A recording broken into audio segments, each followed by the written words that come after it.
Okay, good morning.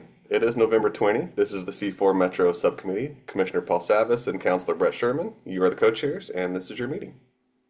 Great. I'll just say that most of us in the Clackamas group are in Eugene this morning, so I'm depending on Wi-Fi versus a hard connection. So if you have any bogging down, let us know. But I know that Jamie and Trent and I, at the very minimum, are here in Eugene. And then I'm going to turn it over to Councilor Sherman. Very good.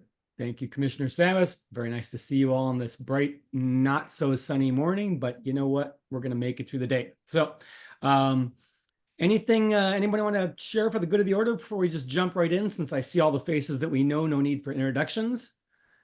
And nobody's jumping up to share anything really new and exciting. So with that, let's just jump right into our first presentation. Ms. Lorenzini or Mr. Wilson, who's running the show on your side today? Hi, Jamie Lorenzini, Clackamas County. I'll be promoting people to panelists today. Our first panelist will be Jeff Owen. Jeff, take it away. Hello and good morning.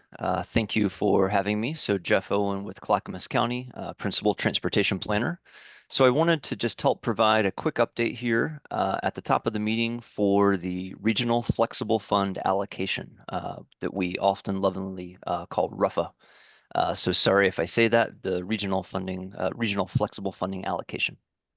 So ideally, we were initially thinking we could have the Metro team give this update to you directly, but they're unavailable, so I'm kind of stepping in for you.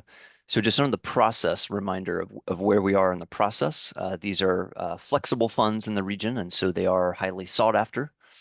Some of them are competitive, some of them are programmatic, some of them fund projects on the ground. So it's a range of things kind of under the umbrella of RUFA. So it's largely made up of two steps.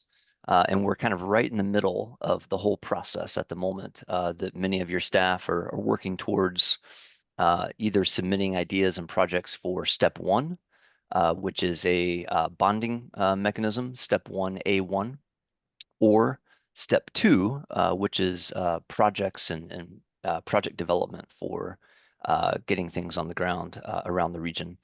So in step one, again, that's the regional programs and bond repayments. So the region is currently contemplating a new bond to fund transit-related projects. And so that's one piece that you have heard about and you will continue to hear about. Step two is a separate kind of process in parallel. That's a competitive grant process.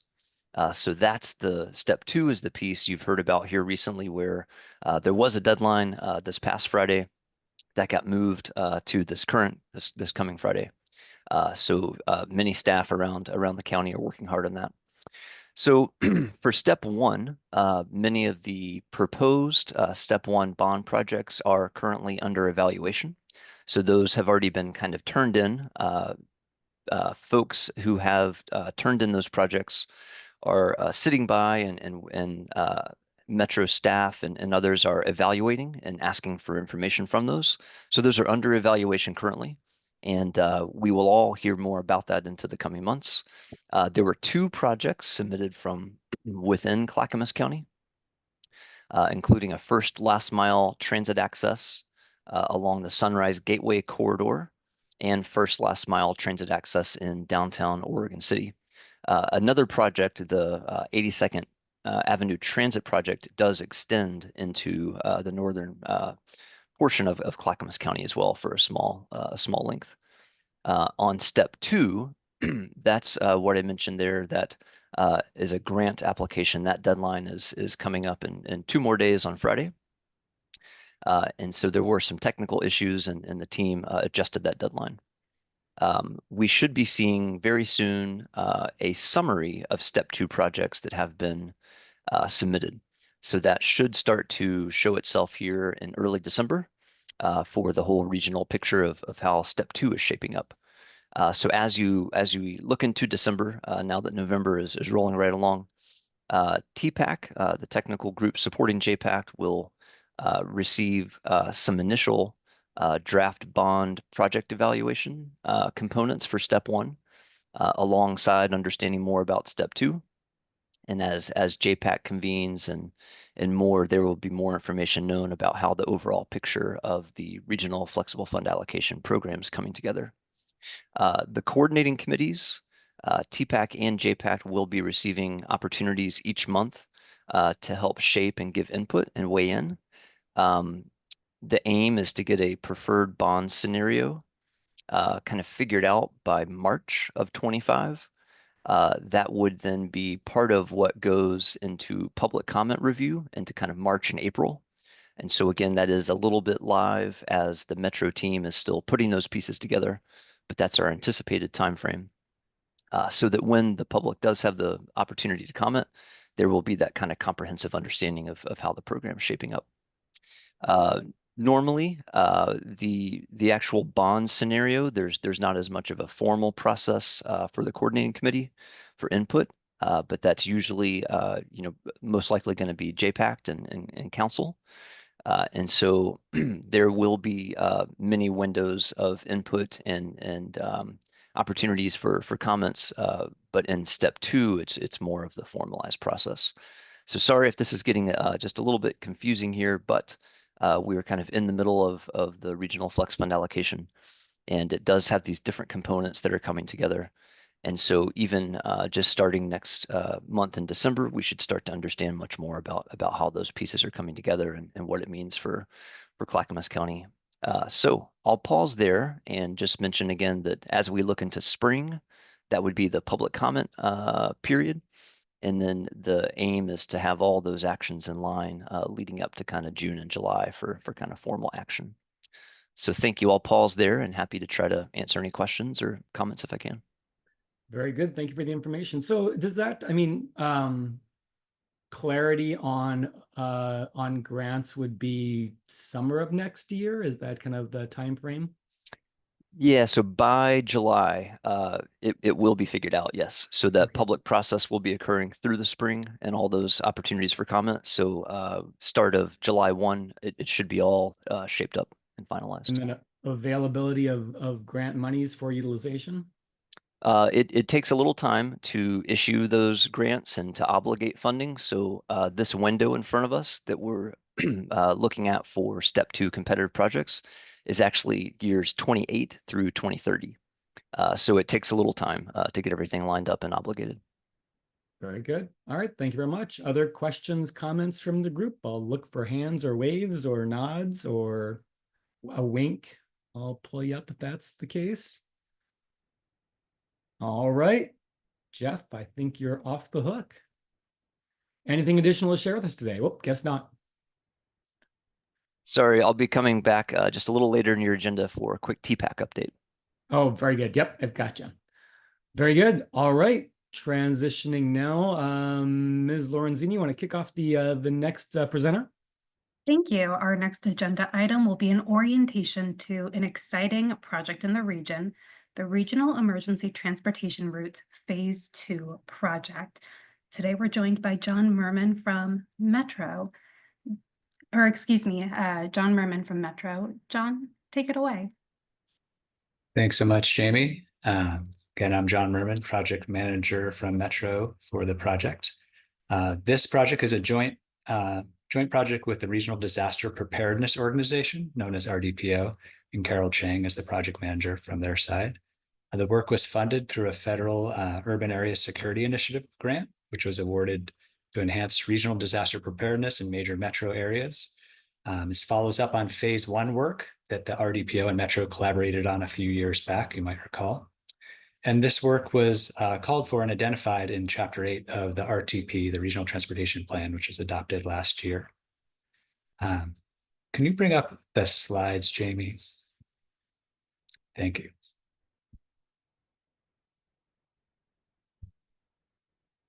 And you can advance to the next one. So the purpose of my overview today is basically share a high-level overview of what's going on with the project and address any questions or about the project scope or direction that you might have. Next slide, please. So I'm going to share some history to give you some context for the project. Significant work on emergency transportation routes occurred in the mid-1990s. At that time, Metro formed and facilitated a regional emergency management group which was made up of a combination of elected officials and emergency management planners. Their work focused on emergency response, preparedness, and earthquake hazard mitigation.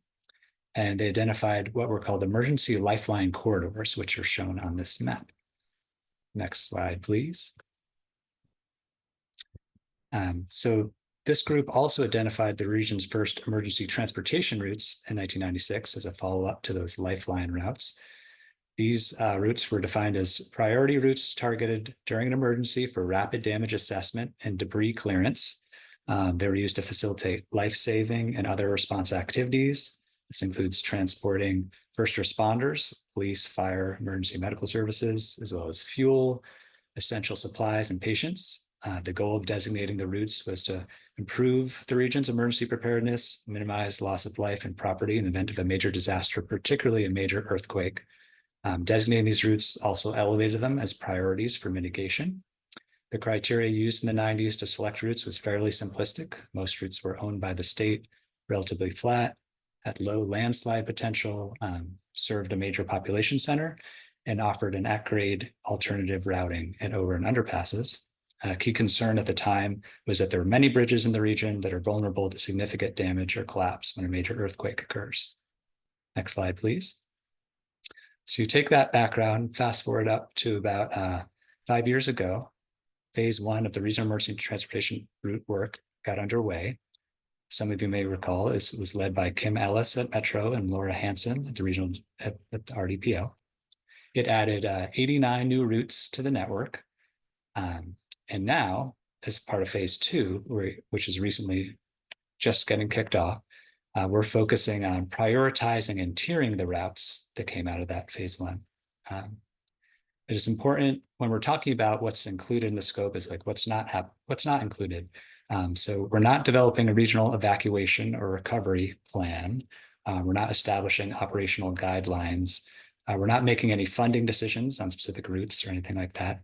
This project is about providing emergency responders with the access to people who need the medical care, fuel and supplies and equipment, immediate aftermath of an event. Next slide, please.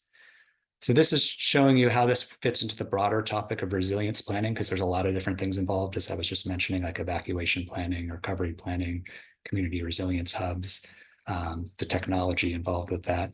And so this is just showing you this is one piece of a much broader topic, and there's a lot of other efforts going on around the region, which can benefit and be influenced by this work, but it isn't what we're going to be focused on in this project. Next slide, please. So this map is to show the breadth of the scope of geography that we're covering. If you remember those earlier maps I showed from the 90s, those were just the 3 counties in Oregon as the metro region. This map was updated in 2021 as part of the phase 1 work, and it brought in Columbia County in Oregon and Clark County in Washington to make up a 5-county region, which is the geographic focus of this work, which is somewhat unusual for metro work. So I wanted to point that out. Next slide, please. In terms of the timeline for the project, it's an 18-month project. We need to have it finished per the grant by spring 2026. The recommendations coming out of it will inform the next RTP update, the Regional Transportation Plan, which will be adopted in 2028. Recommendations will come in form of resolution to JPAC and the Metro Council that will direct staff to bring an updated map and policy language forward for consideration in the next Regional Transportation Plan. Next slide. In terms of our approach for engagement, we have recruited a quarterly work group. We're going to be holding regional workshops to develop and refine the prioritization criteria next year. We will hold workshops as well with community-based organizations to get input from vulnerable populations. We'll be doing briefings along the way to technical and policy groups at Metro and the Regional Disaster Preparedness Organization. Doing these briefings helps set the stage to ask for formal action at the end of the process, as I mentioned. And our city and county partner jurisdictions will be involved all along the way through participation in our project work group that I mentioned, all those technical workshops. And this is really important because they are the providers that will implement the work. They'll be the ones providing ongoing maintenance, capital investments to ensure that the top tier routes are increasingly resilient. And they will be the ones evaluating, clearing, and opening the routes in a catastrophic scenario. Next slide, please. So this is just meant to show you the groups involved in decision-making as I've been covering just in a visual format. And as I mentioned, we'll be seeking endorsement of the project recommendations at the end by JPAC Metro Council, the Southwest RTC, the MPO on the other side of the river, and the RDPO Policy Committee. Next slide, please. So in terms of what's coming up next, we have a consultant who's been hired, and they're doing some data review and best practices research as we speak. We'll be holding our first quarterly work group meeting on December 12th. Jeff Owen will be the representative from Clackamas County, and Dana Webb from Cities of Clackamas County from Oregon City. We'll be holding workshops with transportation and emergency management professionals in the coming year, targeting February for the first one of those, and also workshops for community-based organizations. Next slide. With that, I will open up the floor to see if there's any questions about the scope or direction. Thanks so much. Very good, John. Thank you very much for the information. So how is ODOT involved with this? I didn't really kind of see them mentioned as part of the slides. And is this just a conceptual process, or is this kind of a future funding process to make these routes more resilient and prepare them for any possible scenario? Yeah, so ODOT will be serving on that project work group that's meeting quarterly to help guide the project along and give input. So they're definitely important. And we'll be using work that they've done in the past on state lifeline routes. A few years back, they did some tiering of the statewide routes. So we'll be looking into their work when we're looking at best practices to see what we can learn from how they did prioritization. So they'll be involved in that way. And the second question is, this is, it's somewhat of a conceptual process. We're trying to update our policy and our map in the regional transportation plan relating to this topic. We're not making funding decisions. As I mentioned, this information could be used in the future to try to, help emphasize the importance of resilience projects that do make these top tier routes more resilient. So this could be used to help local jurisdictions apply for a few future grants, saying, oh, it's a top tier emergency transportation route in the region. That should help encourage funders to fund it. But we're not making any decisions for funding through this project. Okay, I appreciate that comment. Mayor Milch, you're up. You mentioned that 30 years ago when they started this project, the emphasis was on flat streets, no mudslide risks, that sort of thing. Since then, there have been some new bridges that have been constructed, or existing bridges that are being upgraded for seismic support. Do you expect those to be routes like that to become part of this? Are they going to expand and include some of the bridges that are now better suited for this? And or as Councilor Sherman asked, or is that part of ODOT's responsibility? And are we not going to see the 205 as a part of this project? The 205, I believe, would be part of the state lifeline network. We're focused on the regional routes, which will connect to the state network, which is more like the freeways. So the regional routes tend to be more big arterial streets is the focus of this, if that helps. Very good. Thank you for the answer. Yeah. Councilor Berry, I see your hand is up.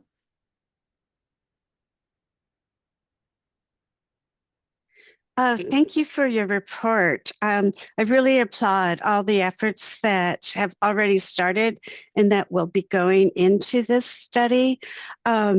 So emergency response is something that's really near and dear to my heart. And it seems like the focus used to be about earthquakes, but now we have wildfires that really impact a lot of people, including in our area. So is this study, I should have read the report a little bit more carefully, but will you remind me, is this study mostly for first responders, or will there also be an element addressing how to evacuate the public in case of an emergency? This study is scoped and budgeted for focusing on the first responders rather than how to evacuate the region. But there are other efforts that will be underway and or are underway that are focused more on evacuation planning. Okay, and then just to kind of take on to the previous speaker, I represent the city of Wilsonville, and we have the Boone Bridge. And so that is something that is very concerning. So I don't know how much your study will address it, but I just want everybody to pay attention to that. Thank you. Very good. Thank you for the comments, Commissioner Savas. Yeah, well, I think the last two folks kind of covered a little bit of the ground I wanted to mention, but I just want to highlight, emphasize that, you know, we learned a lot between the ice storm and the wildfires, that not only can a wildfire jump a road, it can jump the Clackamas River, which it did in multiple places. So with that in mind, you know, certainly we've learned that not only the state highways in our rural areas, for example, 212, 213, 224, 211, and also the county roads in between. And so we had areas where people were literally stuck during those wildfires, and had, you know, had the fire actually crossed the road, people probably would have been, you know, probably would have perished where they were.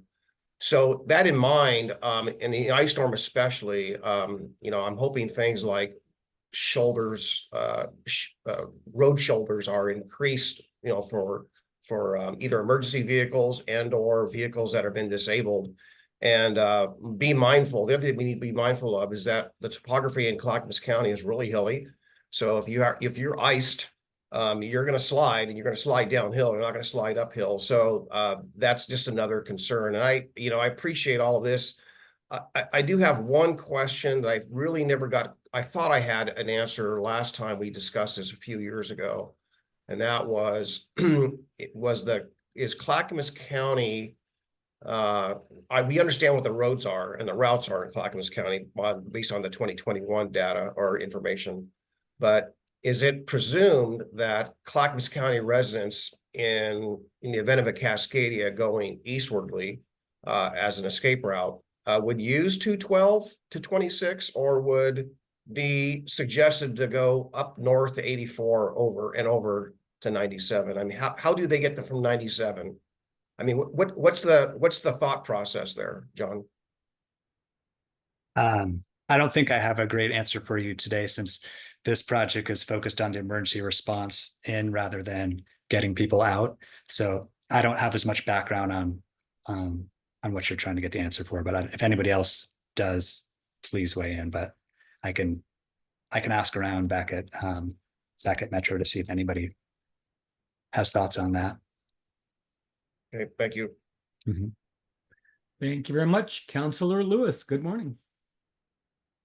Hi, good morning. Good to see you, John. Thanks so much for leading this work. I guess my question is more along the lines of your consideration of the electrical grid. Obviously, the RDPO has always thought about electric grid, but we've only recently started to think about it as connected to transportation. And I guess I'm curious what future planning we're doing around electrification of fleets, and if you're doing contingency plans in coordination with power grid scenarios. Like if we can't charge the car for the emergency responder, they can't come. Yeah, that's a good point, and something we can definitely bring up with our work group and at our technical workshops, because at the technical workshops, we'll be getting subject matter experts on a variety of topics. So if we can get somebody with EV knowledge and experience, that could help our developing our criteria for prioritization and stuff like that. So I'll flag electrification coordination considerations for that. Thank you. Very good. Commissioner Mitchell. Thank you. I guess I'm having a hard time how you can separate evacuation from first responders, because if the first thing that's going to happen is everybody that's evacuating is going to plug up all of those routes. And Commissioner Savas brought up the fire evacuation. I spent 2 hours trying to drive 2 miles on 213 from the top of the hill down to 205. and it would have been impossible for first responders to use that route. So I guess I don't understand how the two are not being worked on together. It's possible that this work can help influence evacuation planning and plans. It's just we can't do everything in one plan. We do feel like the focus of this is debris clearance. What are the top tier routes to clear first to help get emergency responders in? And that's what we're looking at. And some of those routes may also be useful for evacuation as well. And so evacuation planners and plans going on for that, and use what we find in this for how to prioritize the routes to get responders in terms of how to get people out. But so it will come up in the conversation because there's so much interest in it, but it's just, we can't do all the evacuation, recovery, and response planning all in this one plan. So I guess how does the Venn diagram of the agencies, how do these different pieces, these different disparate pieces come together to create an overarching plan that incorporates each of the kind of the key functions?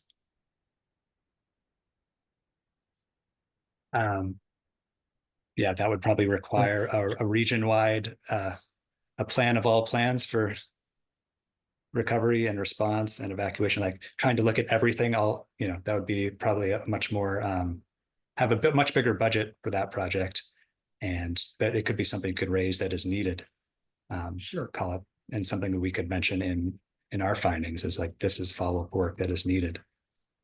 I mean, there's a lot of good work out there, and I think what I'm hearing from a lot of the questions are these are all really important pieces and aspects of it, and I'm just more curious. Okay, so is it at the state level that then says let's bring these different pieces together and kind of find the overlaps, the synergies between them? What are the overarching goals? Where do they contrast with each other and don't function because of certain aspects of it? So I'm more just curious than that. Commissioner Savas, I see you've got your hand up.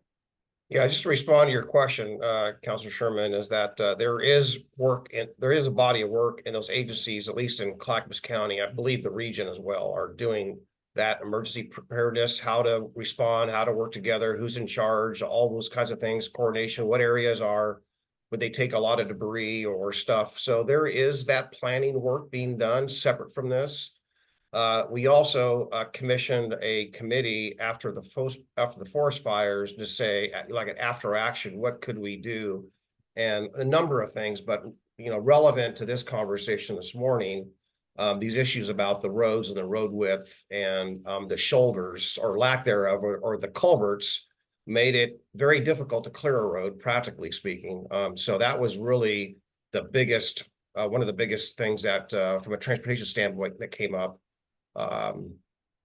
And communication, that's not for transportation, but that communication was a huge issue. How do you prevent people from going down the wrong road or going the right direction down that particular road? So broad topic, I'll stop there. Thanks. All good comments. Thank you, Councilor Berry. Just a little follow-up. It used to be that we didn't really have any of these events, but now we do. And I think growing from those lessons that have occurred, like looking at the wildfires that occurred in Hawaii and how the people were trying to evacuate and get the first responders in, that I think studying these recent examples, we can learn a lot and put them into our plan. So anyway, I really, really appreciate all your efforts and your team. So thank you. Very good. All good comments. I see. Wow, hands are going up quick. Not yet. Ms. Lorenzini, do you have a comment, question? I do, just to round things out. John, we spoke about this briefly, but Clackamas County is unique. It wasn't that long ago that Clackamas County experienced multiple and concurrent disasters, whereas phase 2 is largely a technical exercise. How can we support Dana Webb and Jeff Owen to your technical work group or be constructive partners to them? You're saying how can the C4 group support them. Or cities Or cities, yeah. contributing to Dana Webb's work or the county contributing to Jeff's work. What would be a constructive partnership? Well, attending our technical workshops, getting city folks to attend those would be great, bringing in their perspectives. Checking in with Jeff or Dana after work group meetings that we're having every 3 months. Information could be shared with those other folks, some of the materials or meeting summaries, things like that. Yeah, just keeping those lines of communication open would be great, between the work group members and the other folks within their cities. Very good, Commissioner Savis. Just to Jamie's point, this conversation, one other thing to think about that makes us a little bit unique, and makes the disaster somewhat worse is not only the topography, but the trees. The trees are either going to be fuel for a fire or they're going to be falling down, blocking roads and so forth. So in the event of an ice storm or a windstorm. So Clackamas County is unique. So I just want to say that while I do know that Multnomah County and Washington County have areas where they have a lot of trees and some topography challenges, we've got 200,000 people living in that type of environment, which is unique to the other counties as far as that vast amount of population. Thank you. Very good. Good comments. Okay, with that, looking for any final questions, comments before we transition on. And what a great segue into our TPAC group for an update. So Jeff, you're up. And I don't know if who else is here with us today? Is Dana here today as well? I think we do, I believe, have maybe Dana just on the phone in case, but we've got a few members of Team TPAC who can chime in. I'm happy to start us out. I did want to mention real quick, thank you for all those comments on the last topic and listening in and taking notes. I'll also be sharing some of that responsibility with Jay Wilson, who's involved from the county on the previous round of the regional emergency transportation route work. I think that as all of you are pointing out, that can bring together lots of different efforts that are underway already, or if needed, highlight any gap that's needed for additional work. So thank you for all your comments there. So I'm happy to start us out again. Jeff Owen, Principal Transportation Planner with Clackamas County. So kind of one of your voices of Team TPAC. And I can start out, just a little bit. We have 4 pages in your packet. Starting on PDF page 19. A lot of that content is still the regional flexible funding allocation is kind of the topic of the moment. So some of those, the bulk of 4 pages is about that process. So I don't want to belabor that too much if you've already considered that a good update. So a couple of things to mention for you, as similar to JPAC, all the TPACs include at the start of the meeting a fatal crash update. And so we did have within the county, it was reported there was 1 fatality that occurred, in addition to other injury crashes all around the region. So I did just want to mention, tomorrow is another JPAC, so there'll be an update just tomorrow on some of those numbers, and that always is a very sobering way to remind us of why we're doing what we're doing. To start out all these meetings. So work continues and highlights in the packet were shared about some of the work underway across the region. We also have quite a bit of work underway at the county that we're very proud of, really digging into the crash data and attacking different ways to reduce that. The next item in the packet was the transit minute. So again, tomorrow morning, there'll be a refresh of this. But at the last TPAC meeting, it was reported that September did continue to see gains in transit ridership recovery. But I would note it wasn't quite as substantial as some of the previous trends. So it is still trending up towards recovery, just maybe not quite as aggressive as it has been in the past. The next item, Community Connector Transit Study. We have talked about this here at this table a few times in the past, and that will continue. We do believe the team has made some additions to include more city representatives based on based on much of your input here. And so that, I believe, is shaping up and will continue. So happy to report back at that on that topic for you at future meetings if you wish, along with the last topic, the emergency transportation routes. There were a couple of updates specific to Metro. So those are listed there. I don't want to go through those in too much detail as mostly kind of Metro focused. But a couple of items there. There is an opportunity to give some feedback here soon on the way that Metro is kind of performing with certification review.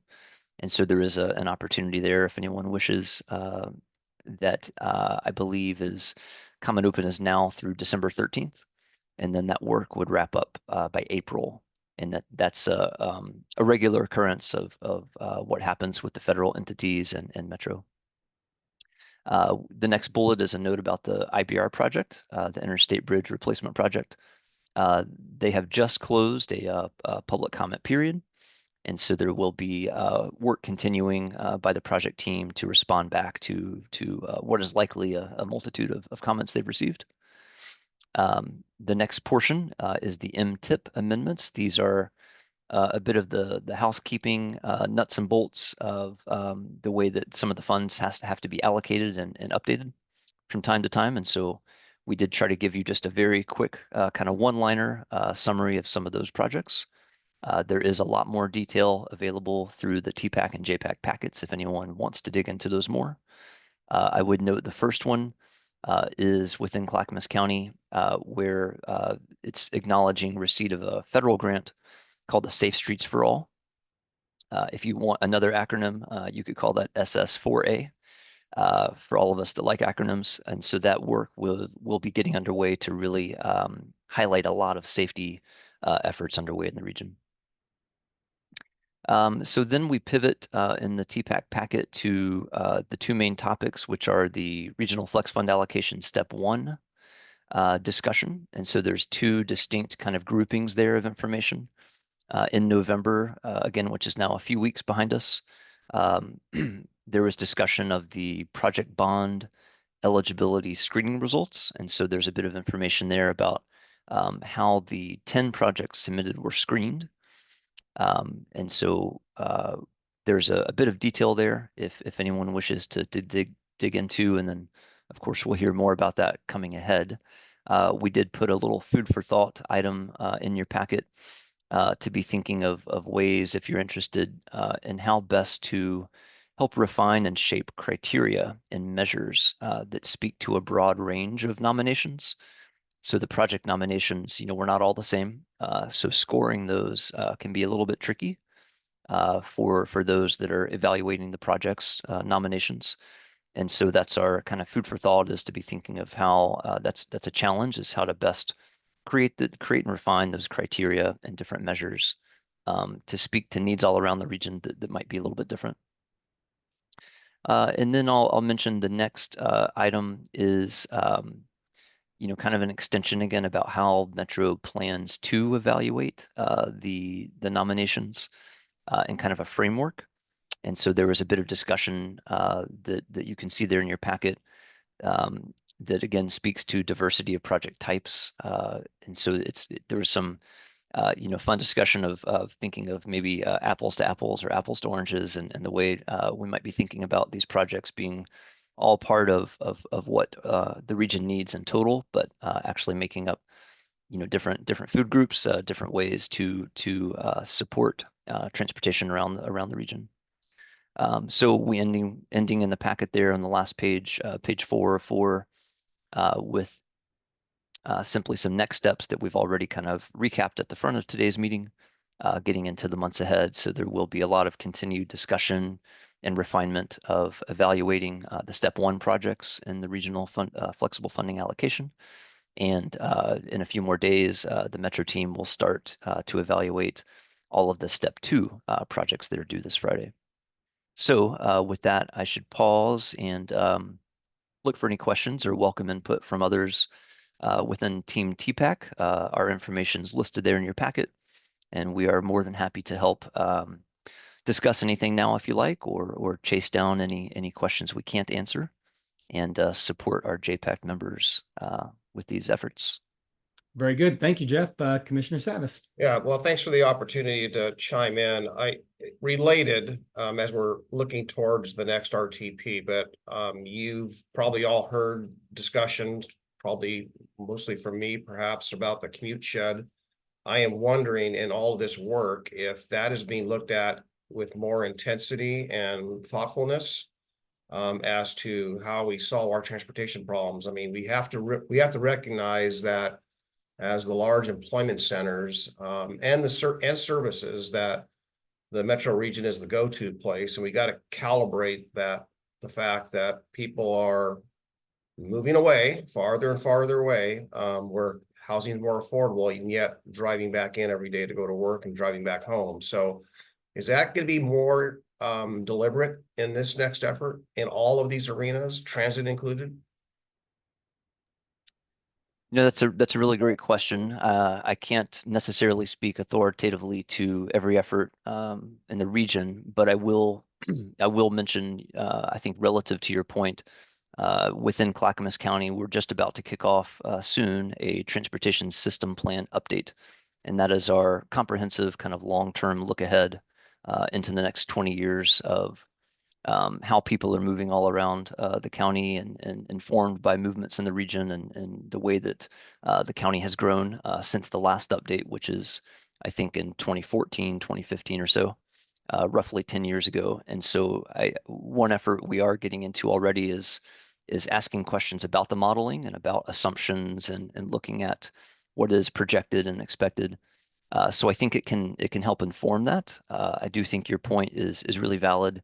And I think it does remain a topic around the TPAC table as well, getting into the technical ways that some of the transportation needs and modes are moving around the region. So I can't provide maybe much more than that right now, but I do think your points are really valid on that front. And I think we can at least start to have a refresh of that through our TSP update starting soon within the county. Yeah, so I have brought this up at the state level as well, and I was a little bit discouraged to hear that the state really isn't really thinking along those lines. They're kind of leaving it to the MPOs, and the MPOs around the state, at least I talked to a few of them, or members of the MPOs, not the MPO itself in entirety, but and they also share that same concern as well. We have some of the rural, well, once considered rural counties that are growing considerably. Some of them doubled in population just because of the growth. And yet, again, they're going to work in these MPOs, including ours, every day. So it seems to me that, you know, Metro's boundaries pretty well dictate where it's going to spend its dollars and focus. And so then naturally, which is why I raised at the state level, I just realized that unless we as a region, or maybe at the Region 1 Act, try to push for this, for a greater study, we learned during the tolling conversation is of the technology where they just use cell phone GIS stuff to figure out where people are and where they're moving. And now we have a technology that can do a lot of that work, and probably more affordable and more accurately than ever before. But it seems to me that don't rely on the state to do it. And if we're not going to do it because it's not within our boundaries, then it's work that's not being factored in into some very, very, very important state goals, as well as our own regional goals. So thanks for your response, but I just want to make sure that all the ears on this Zoom meeting here today hear this and try to bring that forward. Thank you.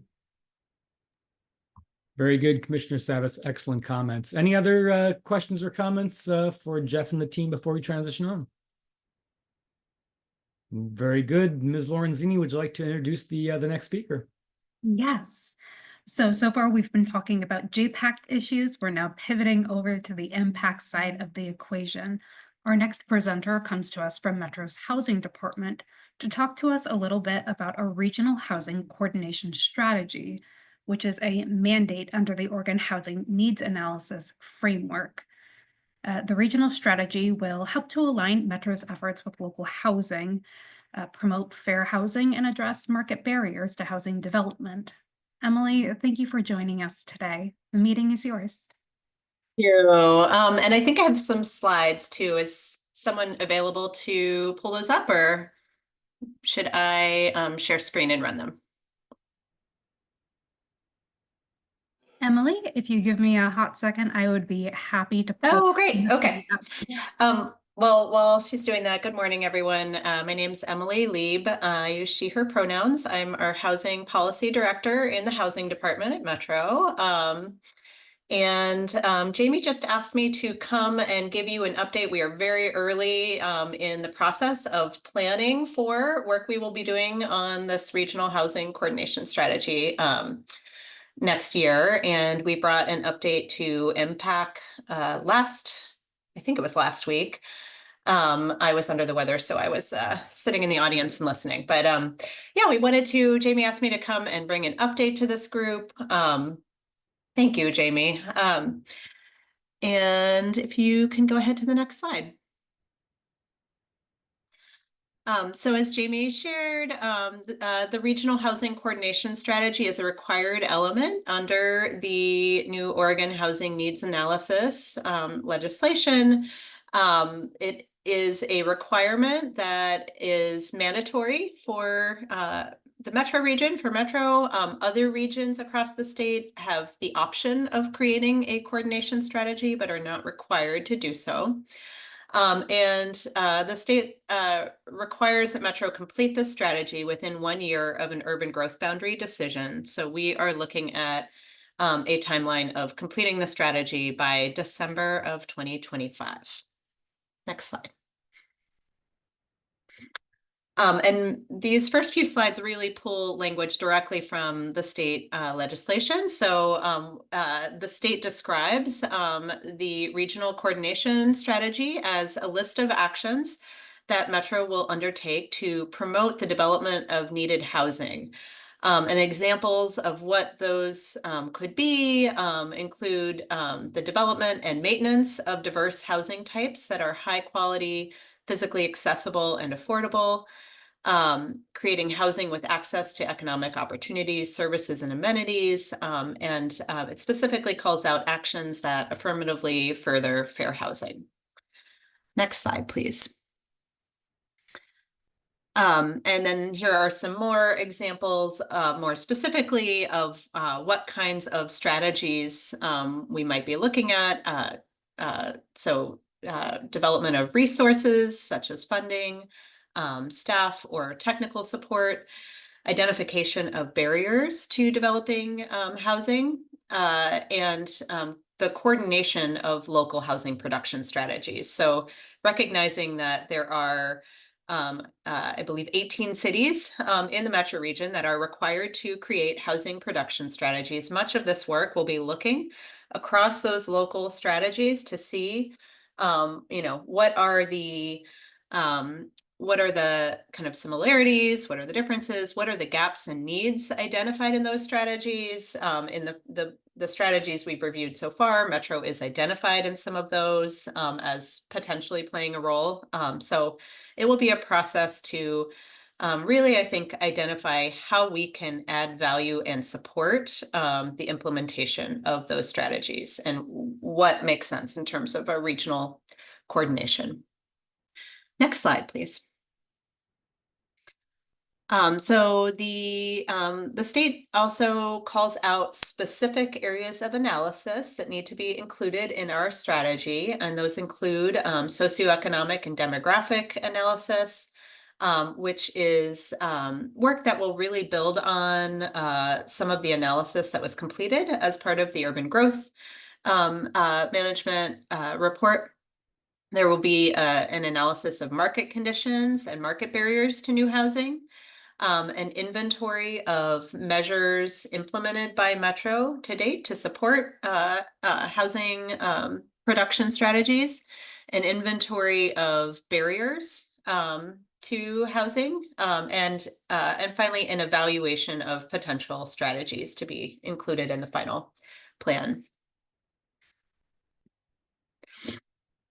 So what we're really excited about at Metro is that this will be a collaboration between the housing department and our planning, development, and research department. Planning, development, and research really drawing on a lot of the work that goes into the urban growth management process and broader land use planning purview at Metro, with the housing department really drawing on our experiences and understanding of affordable housing funding and homeless services, and bringing those together into one kind of comprehensive look at coordination strategies across the region. Our team is currently developing an engagement strategy that we plan to bring to Metro Council in early 2025. And at a very high level, we expect that that will include some form of engagement with jurisdictions responsible for creating housing production strategies, as well as engagement with county housing authorities, given their role in funding affordable housing development and long-term rent assistance. And this work, it will be also informed by conversations with developers and advocacy groups involved in housing. We are anticipating likely some kind of a roundtable process. And finally, just wanted to call out that we will be, incorporating a fair housing and racial equity lens into that evaluation of strategies. So more conversation and work to do to define what that looks like in the context of this project, but that is a lens that we'll be bringing. Next slide, please. So ultimately, I think the vision for this project and how we see it is really to create a roadmap for future actions Metro could take in coordination with local jurisdictions to promote coordination, production, and access to needed housing. And this is a very high level, very rough outline of a schedule to get to that December 2025 adoption date. So we are currently in scoping and work planning. We plan to bring a work plan and engagement plan to our council early next year. And hoping to have a draft strategy ready by late summer, a public comment period, and then a final strategy adopted by December. And that concludes my slides. I am happy to take any questions.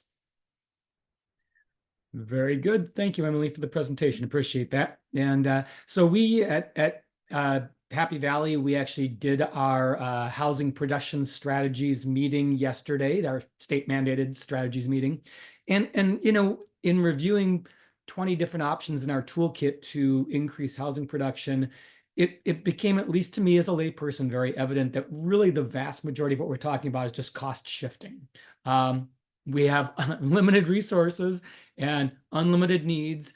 And when we went through the process of interviewing developers, the things they talk about are like literally nibbling around the edges. They're not meaningful changes that would impact housing production until you get to labor, lack of materials or cost of materials, cost of financing, one of the largest aspects, and cost of land in Oregon.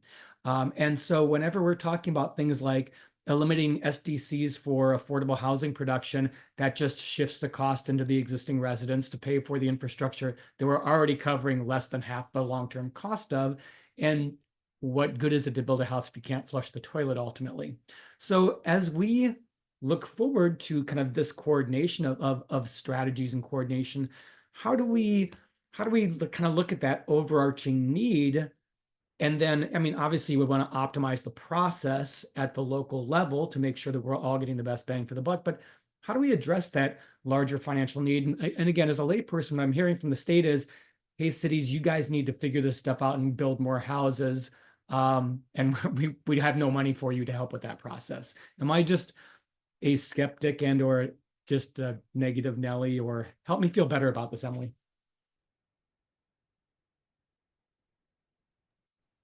I mean, I don't know those, yeah, we have heard similar, similar feedback from other jurisdictions, and I don't have the answers to those questions, but I do think when you think about some of those issues, some of those are broader than issues that can be addressed at a regional scale, but there are, I think I would anticipate some strategies that may make more sense to have a conversation at a regional scale. And then also it's just supporting, are there best practices and lessons learned from one jurisdiction to another? It could be as simple as supporting that, like convening for you all to hear from your peer cities what is working. But I hear you. No, I greatly appreciate it. I appreciate that. Mayor Milch. At our last C4 meeting, we had a really good presentation from Lake Oswego and a number of other cities who were about developing their plans and their strategies. That was real good to hear, but it pointed out that those things are kind of done, as Councilor Sherman pointed out, sort of independently of one another. So having Metro maybe in the role of helping to coordinate the plans, I think is a positive thing. But to go back to Commissioner Savis's remarks earlier about the commute shed, I didn't hear transportation mentioned in your presentation, Emily, but I know that, the location of jobs and the transportation infrastructure that exists to get people from where they can afford to live to where they want to work or where they're already working is one big element of this. So that I would hope that in the coordination of strategies for housing, you're also in consultation with the people that are working on a metro transportation system plan update, because all of those things are so tied together that local citywide strategies to get more housing within the boundaries of a particular city need to be informed by regional plans for transportation and workforce development and other things that will, help to reduce the congestion caused by people commuting back and forth to work. One more thing, I read a great article recently on Substack, I think, about somebody who was talking about he called it YIMSR, yes, in my spare room. One of the demographics changes that you referenced is that we have a lot of houses that are pretty big size, family households that are very small. So, a 3 or 4 bedroom home that used to have a family of 5 or 6 in it, now it's got a couple empty nest couple. And if we get more people to be willing to double up in existing homes, we might find out that there is a lot of housing available if families are willing to, or small households are willing to take in a boarder, a resident, convert a spare room. Uh-oh, Mayor Milch, am I the only one that lost you? It seems like Gladstone just got hit by a low yield nuclear device. So we're going to put a pin on Mayor Milch for a second. Solid comments. And living that experience, you're all welcome to come and move into our couple spare rooms. First come, first serve. Mayor Buck, will jump over to you, please. Thanks, Councilor Sherman. Does the county are they doing a housing production strategy, Commissioner Savis, or no? Oh, is he still here? Did we lose him? He stepped off. The county will be required to do housing production strategy. It will be a couple of years based on how the state is mandated and is rolling out this process, especially because it's new work to the county. It'll be specific to our urban unincorporated areas within the Metro UGB. Right. Okay. Well, I really appreciated, Mayor Milch's comments about the important role that Metro plays really in especially the transportation front. And there is job creation. I mean, there's good ways we need to think regionally about housing, but when we had that at the last C4 meeting, hearing the staff folks from the handful of cities who were there, talking about the creation of and then implementation of our housing production strategies. I mean, it's a real resource intensive effort, and obviously, Metro's doing the work that it's kind of required to do, but and this isn't necessarily a question for you, Emily, but just for my colleagues here, it's just, like, what are we doing? Like layering planning effort on top of planning effort when we have cities who don't have the resources to even implement their plans. And I guess I'm struggling to see like what the value add is here with this massive, more planning, less doing, just a comment. Very good. Solid comments. Counselor Lewis. Sure. Thank you so much. I wanted to continue kind of where Councilor Sherman left off, in that the cost shifts into new development plans may seem minor and at the edge, project by project for sure. But I do think cumulatively that really does shift the kinds of development we see, because historically new growth has paid for itself. It's no wonder that new growth has always only been luxury, large housing, and we haven't seen diversity in new growth. So I do think cumulatively that cost shift is going to spark not only the availability of growth, but a different kind of growth. What I think is important is figuring out how to get beyond just the city budgets to pay for growth in the metro region. We've always had 2040 planning grants. I'm interested to think like, what is a 2040 planning grant round two? And then figure out what state funds can come down. And unfortunately, right now, state funds are always so slanted away from urban areas.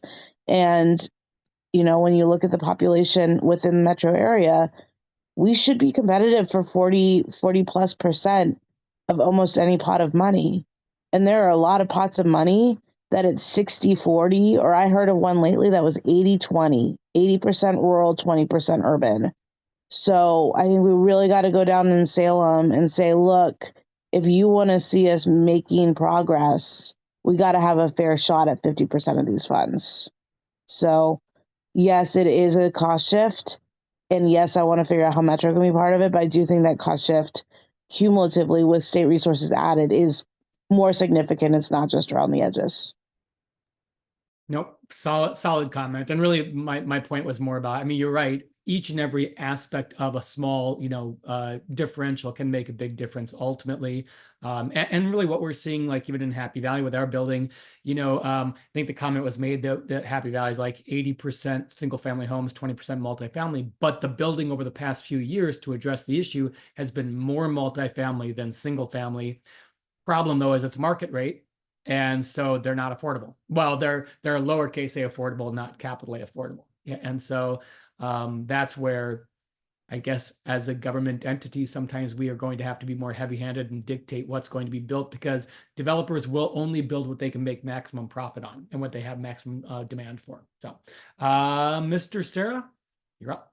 Thank you, Councilor Sherman. I just wanted to second all of Mayor Milch's comments and say that, yes, transportation should certainly be considered at the top end of these planning processes. And I think in most cases they are, but just want to encourage all of our cities and the county to work with us at the front end so we can do our best as a transit agency to make sure that we're able to support those projects.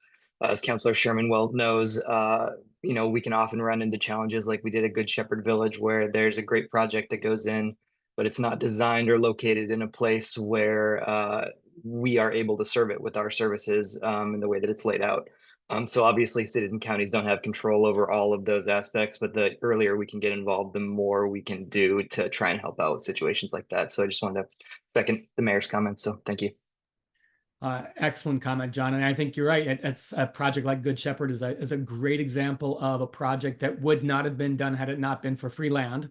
Donated land made that happen, but it's not, you can't move the land. So it's located in an area that's not optimal given public transportation. So how do we kind of make that work? That's the tricky part. Which is unfortunately the case with a lot of free land. Yeah, absolutely. Very good. Any final questions or comments before we transition on? Emily, thank you very much for the time. Greatly appreciate it. Oh, Councilor Berry. Well, just to add on to what everybody else has said, that here in Wilsonville, when we have our housing discussions, it's always comes back to the infrastructure funding, and that we need help getting that money. So that's 2 cents. Very good. Thank you very much for the comment. All right, Emily, have a wonderful day. And Ms. Lorenzini, I'll let you introduce our final speakers of the day. Thank you, and thank you, Emily. Our final agenda topic today is a presentation by Team MTAC. In the way that Team TPAC supports JPAC, MTAC is the staff technical advisory group to MPAC. Today, we're joined by Laura Turway. Laura, are you comfortable presenting your report? Yes, good morning. All right. The Metro Technical Advisory Committee met on October 18th. At that meeting, we had a vote. We recommended approval to MPAC to amend the Urban Growth Management Functional Plan Title IV map for Montgomery Park in Northwest Portland. So the amendment would convert 34 acres of industrial land into a mixed-use transit-oriented neighborhood. Some key elements of the plan include extending the streetcar service, inclusion of affordable housing and public spaces, and then maintenance of a buffer zone between industrial and residential areas. In addition, we had an introduction to the Community Connector Transit Study. So that explores the smaller transit options, looking at first mile, last mile, to complement existing services. Jeff mentioned this earlier in his TPAC update. And then we have 3 more items that Jamie's going to talk about as well. Good morning, everyone. Nice to see you today. The last 3 items for our MTAC update include that we heard an introduction, I guess, to the Regional Housing Coordination Strategy, which you just heard about from Emily Lieb.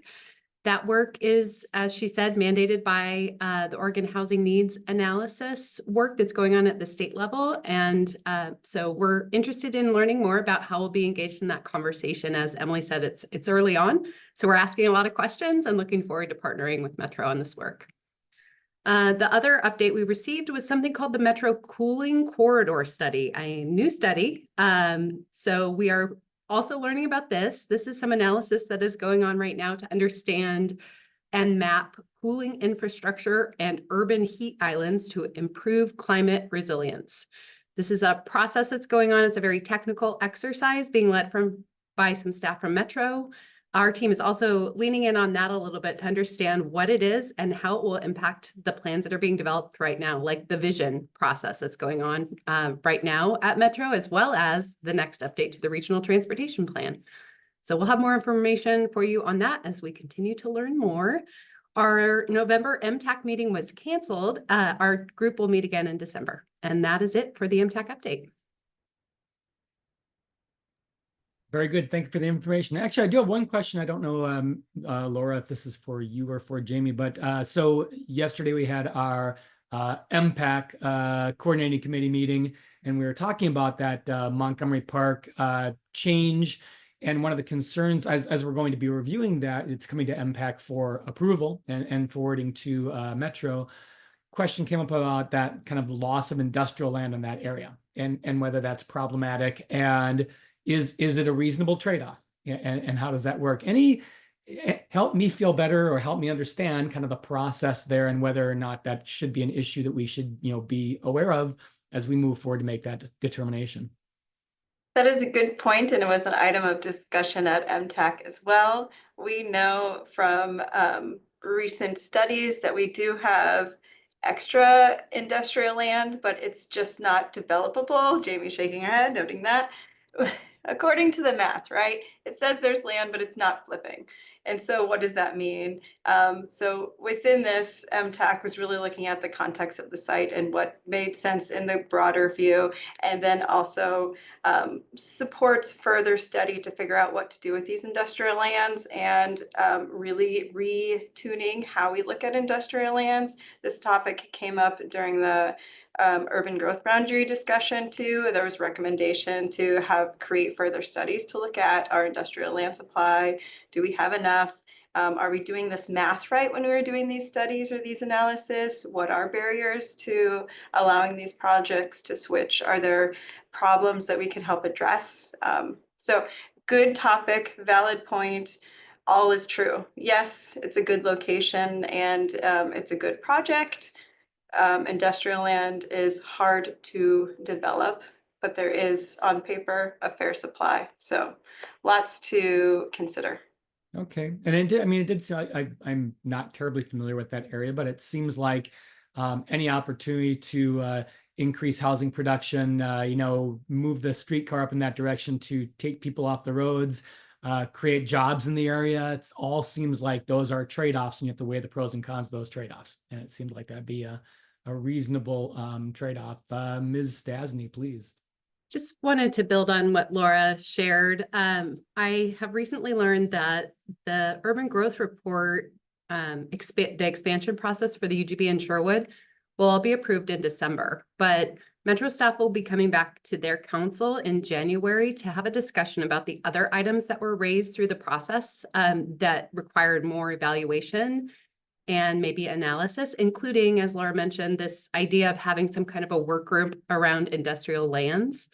I think we have some opportunity to engage in that conversation. So if folks have feelings and thoughts and want to brainstorm, I'd love to hear from you, because they are asking staff for input on what that might look like and how we would want to show up and be a part of that conversation. So feel free to reach out to me. I think you guys all have my contact info if you want to discuss that further. Thanks. Very good, thank you. And I know you had a presentation on that whole community connector thing. Mr. Sarah, is that a TriMet involvement in that conversation, or is that a totally different thing? How are those work together? Community connector? Yeah. Counselor? Are we talking about the Metro-led small? Yep, little buses picking people up and.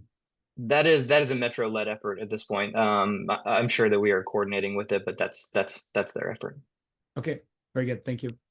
Any other questions or comments for the MTAC team? Are we going to get out of here early today? My goodness. Very good. Okay, with that, Ms. Lorenzini, Mr. Wilson, any final parting comments? Very good. It's Wednesday. Go out and make the best of your Wednesday. We'll get out of here 15 minutes early, which means cups of coffee are on me. Have a wonderful rest of your day. Thank you. Bye-bye.